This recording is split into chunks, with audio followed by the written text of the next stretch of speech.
So now we're getting into the introduction. This isn't the introduction of the activity. This is how the practitioner is going to redirect the children to focusing on a particular activity. It's not calling everybody to the carpet. It's not singing Come Dear Children and getting everyone together. This is how you're going to say, this is what we're doing today.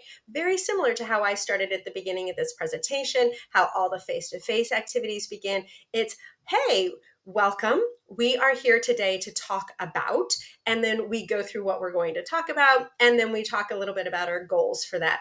When you're doing this for young children, it doesn't need to have such clearly defined goals, but saying, hey, what are we doing here helps capture the attention.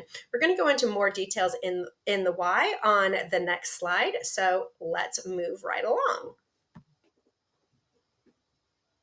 Okay, the why. It's to set the expectations. There's an expectation of behavior that goes with different activities. It's allow the children a minute to transition. Sometimes an introduction, if you're going to be doing yoga, which we'll see in the introduction for the yoga activity plan, is to take some deep breaths, is to say, we are here to do some yoga. Let's take some deep breaths and center ourselves inside of our bodies. It also allows you to transition and to collect yourself.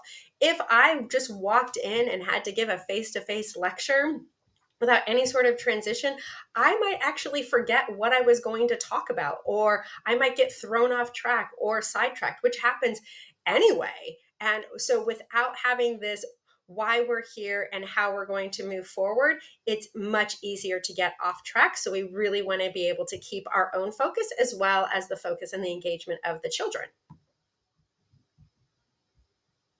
Okay, so an example, and an introduction should be 1 to 5 minutes, is to support the shift of thoughts and focus. It should be engaging and interactive. So in this introduction for the yoga activity, it is singing the Namaste song, which the children are going to be familiar with already. So it's going to shift that focus and saying, yep, this is what we're going to be doing now. And she also says we're going to start with some deep belly breaths with hands on tummies like the sleeping bear. So she's linking it back to the book that she's already going to be following and getting them to shift gears into a yoga mindset. Here are a couple. One is not as good, and the other one is really problematic. So beginning with holding each baby gently, introducing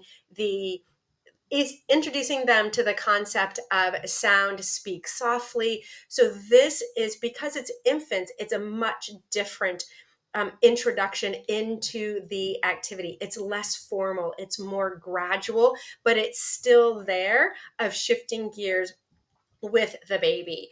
And then we have one that is really not so clear and not so supportive of a formal activity plan.